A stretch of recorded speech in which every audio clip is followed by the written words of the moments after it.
Hi, welcome back, everybody. It's been a few weeks, but the dynamic duo is back. Uh, Jordan, as I told you 2 weeks ago, I just got sick, and I was just telling you now, Pennsylvania weather. I'll have 80-degree weather one day and 30-degree the next, and then back to 80. So my sinuses are going crazy on me. Um, but it's good to be back. We have a game tonight. Should be interesting. We have a little bit of an hour before the game starts. But Jordan, I got to say this, and I put this on Twitter X, whatever you want to call it. If the Miami Dolphins didn't have bad luck, we wouldn't have any luck at all.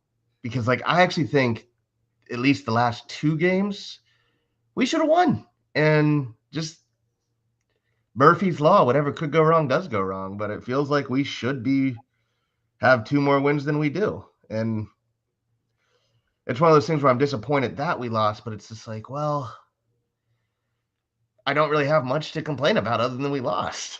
Yeah, I think early in the season, the first couple losses we had, it was all right. We're losing by a couple scores. We're close. The final score is not close, but we're close. There was one or two spots you looked at where the game kind of got out of hand. The last 2 weeks, we were close. The Cardinals, who are a very underrated team right now, and then obviously the Bills game last week.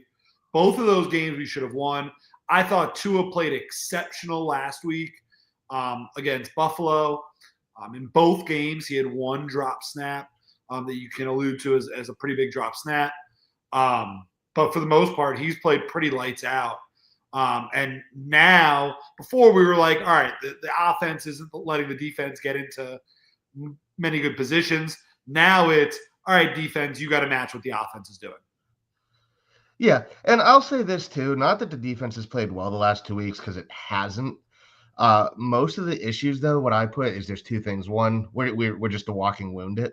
Well, there's a couple things. One, we're just a walking wounded. Two, sometimes you just got to tip your hat to the offense, and both Kyler Murray and Josh Allen just made some ridiculous plays. But three, and this is something we talked about before, and David Long just got benched, so I can't blame him anymore, but the safety play is just so bad. Another long touchdown given up to the Bills, this time to Davis, the rookie. Is that Isaiah Davis or Ray Davis? I didn't remember because I knew there was two rookies. And it's just a missed tackle by Marcus May, ends up taking out Jordan Brooks, and there's no one else there. And it's just one of those things. The margins for error right now are so small for the defense, and the safeties are just costing us. And they end up costing us the game, where Cam Smith has great position on wide receiver. I believe it was Keon Coleman made the play, and Jordan Poyer just has the dumbest play. And he should have, I did have to laugh at the game. I don't know if you saw, he said, "Oh, I thought it was clean." And Mike McDaniel comes out and just he's got to realize they're calling that every time. And I don't think anybody expected him to be as bad as he was. Marcus May's regressed. Javon Holland's back tonight, but he hasn't been much better. So really, in a off season, and the last couple of games have showed this too. Actually, the whole season is we all talk about all the people we didn't re-sign, but Deshaun Elliott and Brandon Jones not being brought back are probably the biggest mistakes, to the point where I think someone the staff is waiting to get back is Patrick McMorris, who just started practicing again. Yeah, I'm going to address a couple of things you said. First of all, Jordan Poyer has been terrible. He's had one of the worst string of 8 games to the start of a Dolphins career as you could possibly have, from misplays to injuring Jalen Phillips to cleating Jalen Waddle. I mean, it just seems like every time you look, when something disastrous happens, Jordan Poyer's in there. But I want to go back to your first point, which was talking about injuries and talking about how the defense is the walking wounded. What I want to know is, how many years in a row are we going to keep that same excuse? Because last year that was the excuse down the stretch. And at some point, you have to realize that the majority of the NFL teams are injured. And now, I don't know if you saw going on Twitter today, we're not that far out of it. If you win tonight, you're a game and a half out of it. But at some point, for this team to really take the next step, you have to have enough depth and enough trust in that depth to if a guy goes down, really that next man up mentality, which is what the Super Bowl winning teams have. Yeah. And I do think this, the cornerbacks, I got to give hats off. I think it's Arroyo's the cornerback coach because we have like 3 secondary coaches, so I don't know who gets credit for what. But the cornerbacks have been next man up. Storm Duck comes in, looks fine. Cater Cahu, someone you and I have picked on the first couple weeks of the season when he's played, he's looked fine. Cam Smith, been encouraged by Cam Smith's two games so far. He's a little handsy, but you can coach that out. It's not like Noeg Bahagni was, where he just looked lost on the field. I think that is something that's good to look at. We haven't gotten a rhythm yet with the pass rush. I do think we might be rotating a little bit too much there, because I actually felt against Buffalo to start the game, I think they said Chop Robinson had like 6 pressures on 8 snaps at one point, and then it felt like he was barely in the game the second half. And I know you want to rotate guys to keep it fresh, but I think we're rotating a little bit too much.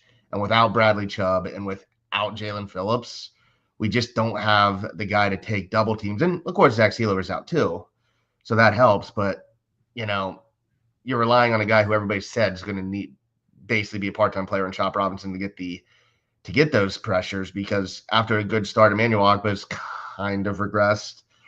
I forgot Tyus Bowers on the team. So no, I think that in order for this team to really take that next step and do the things we need to do, the next group of players that come in have to play better than this crop of players. Yeah.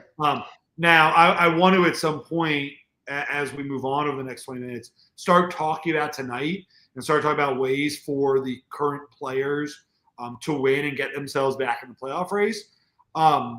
But moving forward, as you start going into the offseason, I think there was very poor team personnel design when it came to this formation of the Miami Dolphins.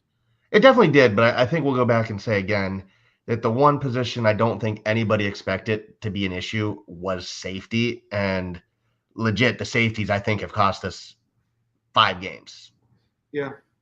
I mean, if you go back and you start looking at some of the draft stuff, I said on multiple shows that I thought that third safety position was something we might see them draft high, because it was kind of a glaring need there.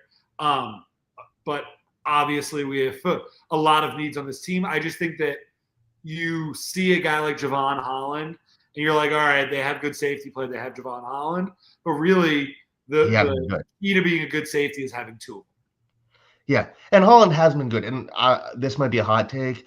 I think Holland is better when he's more of that rover position, where he can be the slot defender and kind of just be more of the blitzer, kind of do a little bit more freelancing. Playing him farther back, I tend to think he's not as good as people make him out to be in that role. Or if you don't like that wording, I want him more in a position where he can make plays, not be the one to clean it up. Yeah. I agree with that. But either way, the point with that is to say, I know for a while everybody's like, look, we're 2 lucky plays from being winless right now. Well, I would argue we're also 3 unlucky plays from being a 2-loss team. Yeah. But as they say, close only counts in horseshoes and hand. We are a total of about 7 inches from being winless. Yeah. But we also 61-yard field goal to a guy who missed an extra point. Not against us, he doesn't miss. He missed an extra point that game, though. Yeah, not in the clutch. Yeah. I saw a stat, Tyler Bass. I think it's like he's now 7 for 8 or something, plus 50 against the Dolphins. Yeah. But you had the 2 fumbles against Indianapolis. You just had Marvin Harrison and Trey McBride catching everything against Arizona. So, like I said, it's one of those things where if we didn't have any luck, if we didn't have bad luck, we wouldn't have any luck. But, and I've said this on Discord the last couple of days, there's 3 types of bad teams this year from what I've seen. The unlucky, which I would put us in, the poorly coached, and the ones that just lack talent. I think that there have been times this season we've been poorly coached. I do as well, but I will say this: Mike McDaniel has made me proud/impressed with how he's adjusted his play calling. Oh, for sure. And look, you and I never one time said that Mike McDaniel should be fired. No, Not just that he one. needs to get better as a play caller. And he has. And Yeah, we got to give him credit for that. I think that this offseason for the Dolphins, a big area of growth for Mike McDaniel is kind of the courage to fire Danny Crossman that's the big thing. and clean up certain areas and push for Stephen Ross to bring in a new GM. I don't think that's really in McDaniel's control, as me and Kevin Fielder got in last week. We talked about, but I think that the key is going to be finding a new special teams coach. That's the big one. As for GM, I will defend Chris Greer more than most, but at some point, you are what your record says you are. He's It's been here time. 26 years, as people like to say, or maybe it's 24 years. He's been here for a while. So at some point, you do have to let it go. The big thing, and I believe you and I said this last time we talked about this, is the 2 years we had not a lot of draft picks. 2022 is you throw that out. We got nothing from 2022. Ezekama's on the practice squad. He was with us all off season, and when it's time to elevate a receiver, we signed D. Eskridge.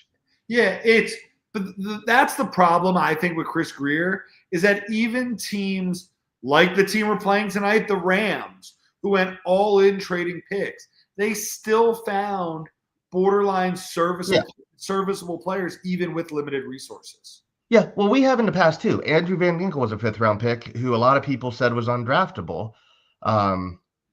Cater Kohu's an undrafted rookie. We are, maybe we don't know what we have since then. So it's not that we haven't found late round people who could contribute. It's just that the 2 years we didn't have a lot of picks are the ones that we failed. 2022 got nothing from Tyndall, nothing from Ezekama, and Cam Goods is still like on the pop. I don't even know who our other pick was that year, but Gerald Dokes maybe, I don't remember. It's not even worth talking about. But we got nothing from that draft. 2023, HN looks to be turning the corner this year. Cam Smith is playing, which is big, but we didn't have a lot there. We didn't get a lot there. So now this is the 3rd year we're asking Chop to do a lot. We all knew he was going to be a part-time player, but we're relying on him more. Mo Kamara, we're not getting a lot from. Jalen Wright, we should be getting more from. That's a coaching thing. That's one that I would put on Studesville because the assistant coaches come up with the rotation. Yeah. So I think Wright should get more. And Malik Washington looks like a good blocker, but he's not getting receptions yet. But that's where it gets to. Either way, I think we are closer to being a good team than a bad team. But I do think between Chris Greer with the roster construction, Mike McDaniel with the roster construction, as well as some coaching decisions the first 2 months of the season, at least how we approached it and how we handled IR, there are some issues that we brought upon ourselves that have kept us from being a good team just as much as bad luck. For sure we did. Yeah. That's part of the thing that's disappointing, honestly. I thought we were going to be a little smarter this year. Yeah.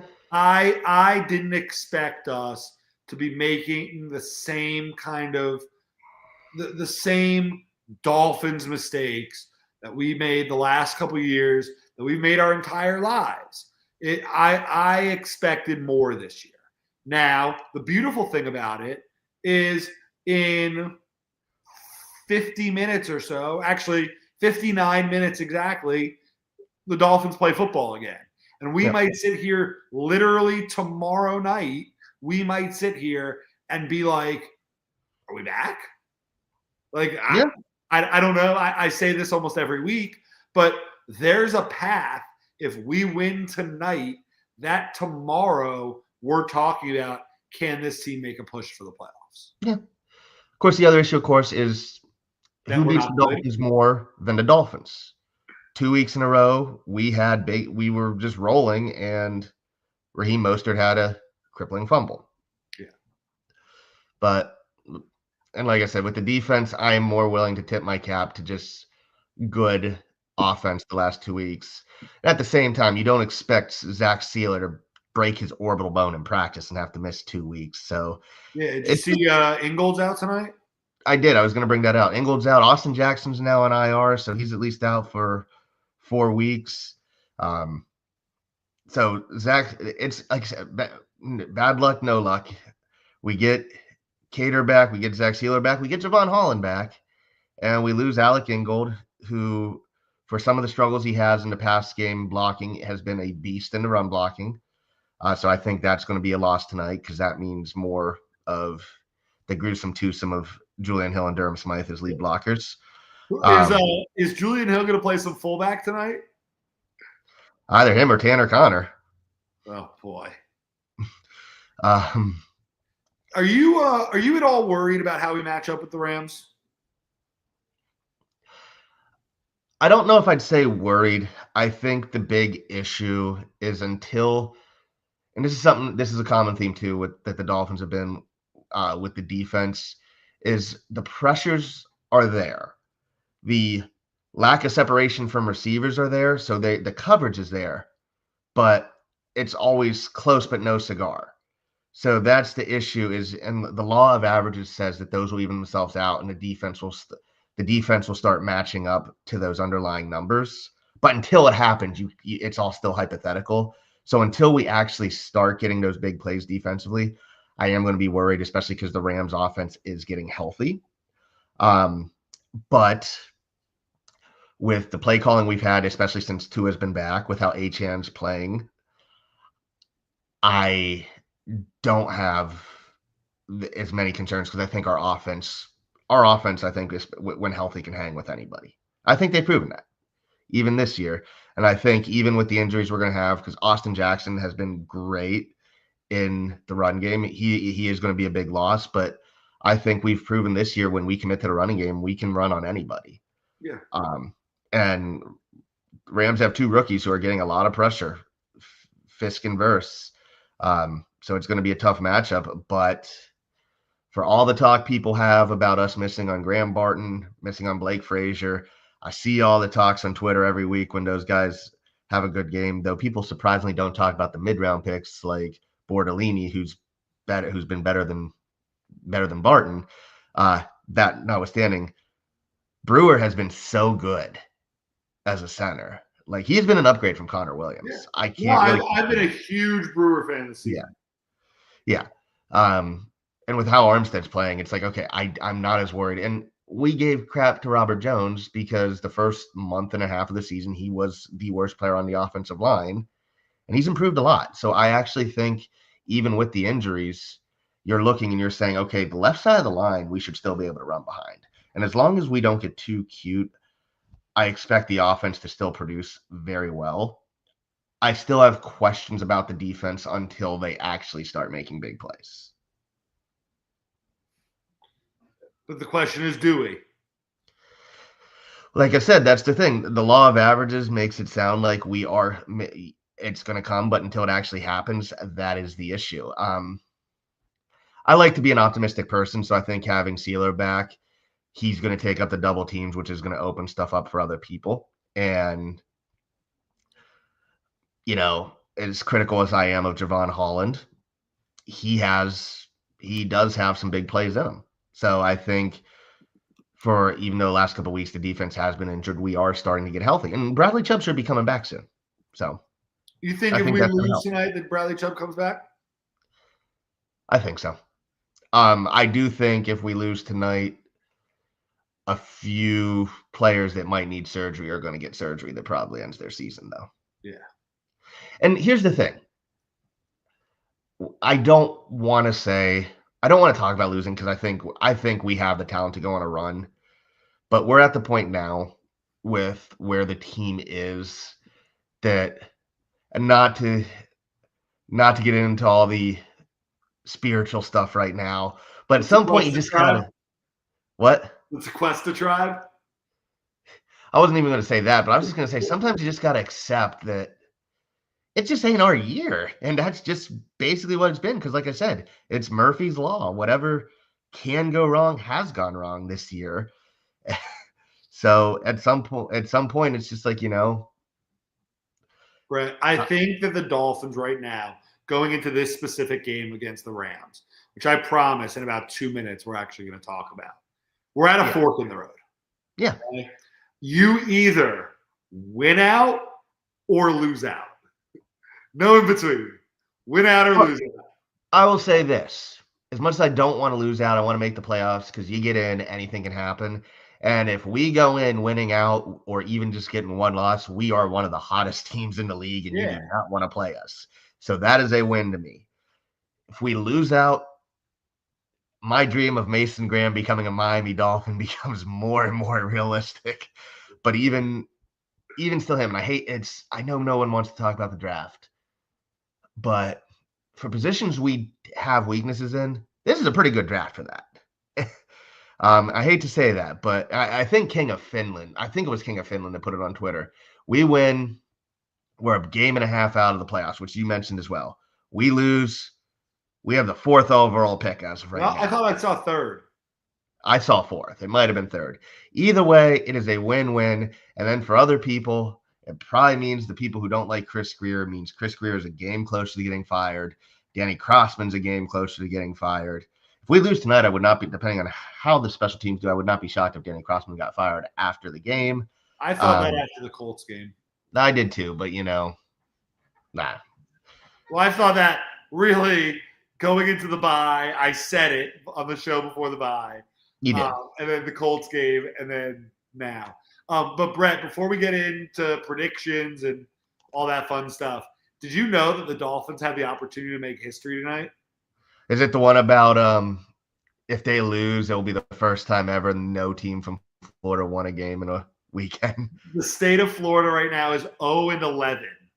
Stetson, Florida A&M, and Bethune-Cookman all lost in the FCS.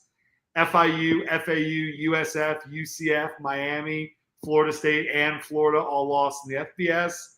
And then the Jaguars and Bucks lost yesterday. Yep. And I'm kind of shocked that the Jaguars have not fired their head coach yet. Yeah, that's got to be coming real soon. Yeah.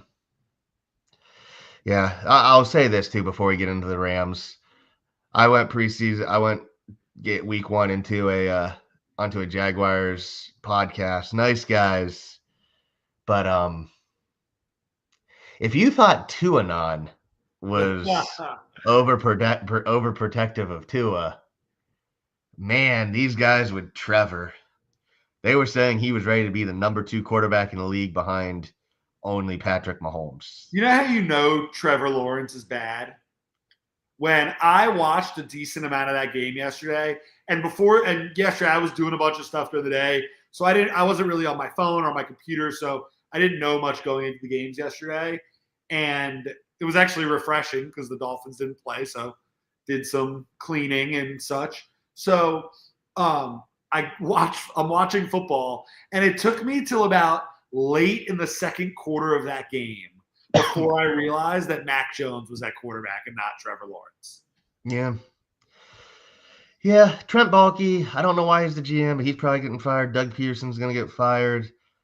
They're honestly probably lucky that the Cons are more focused on Fulham and AEW right now than they are on the Jaguars, but I don't think they're going to like what's going to happen in the next couple weeks.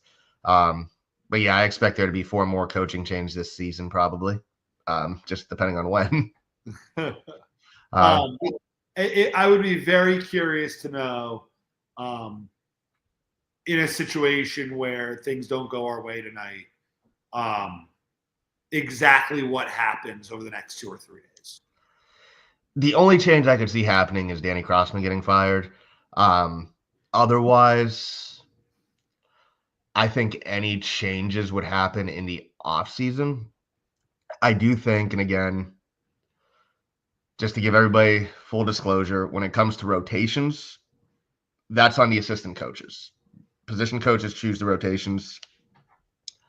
I think how Studsville has handled the running back room, he might be out. I wouldn't be surprised.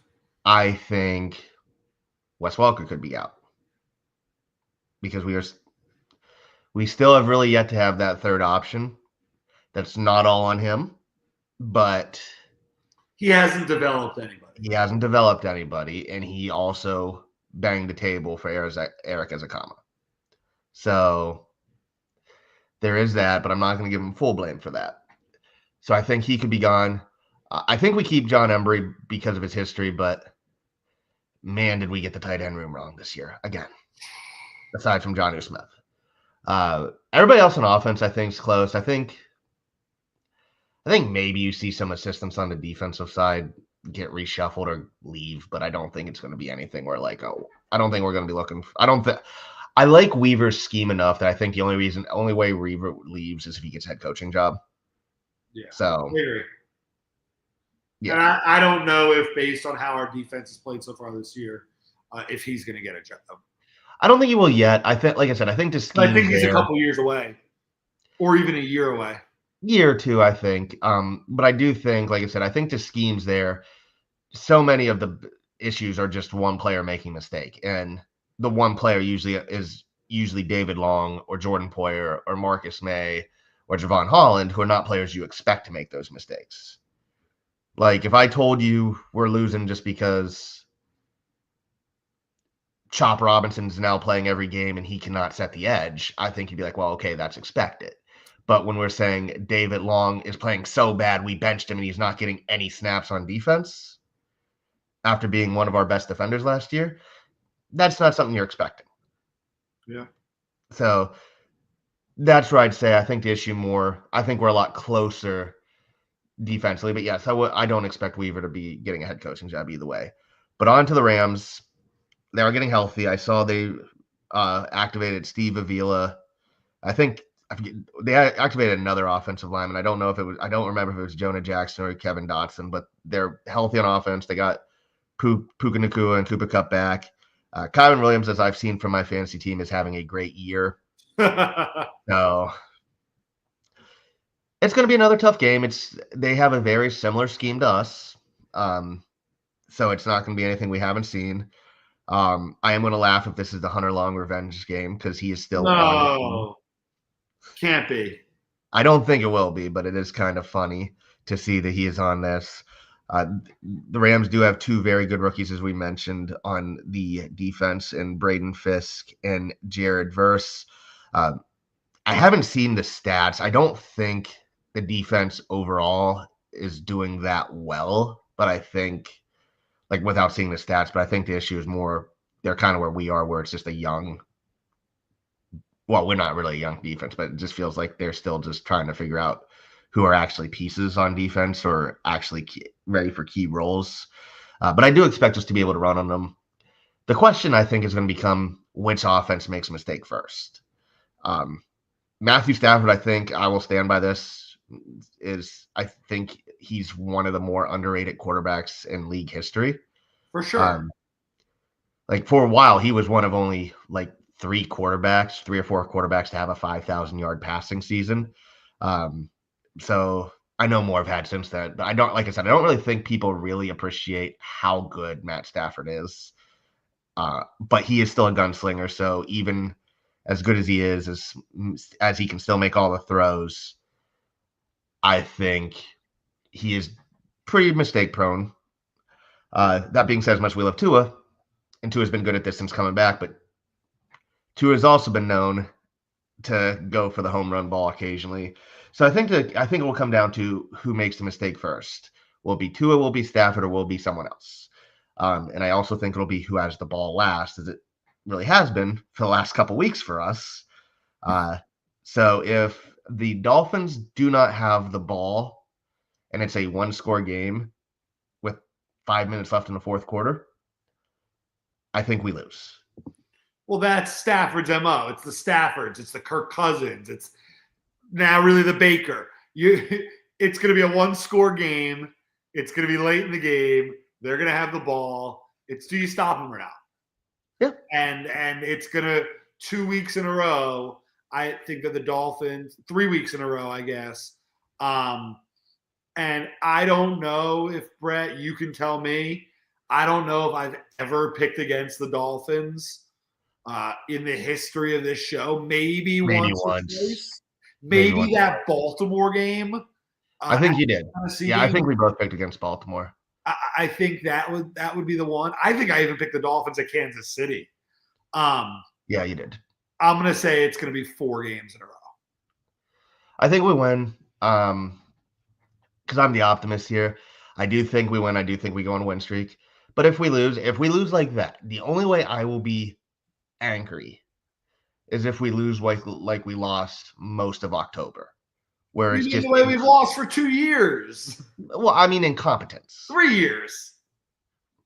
20 years, honestly. My basically most of my life. Your life too. Yes, no, if it's like the last couple weeks where it's a hard-fought game and it's just one of those a great quarterback made great plays and we lost at the end, I'll tip my cap and just continue to say this has not been our year. If we lose because we're making mistakes, we keep fumbling.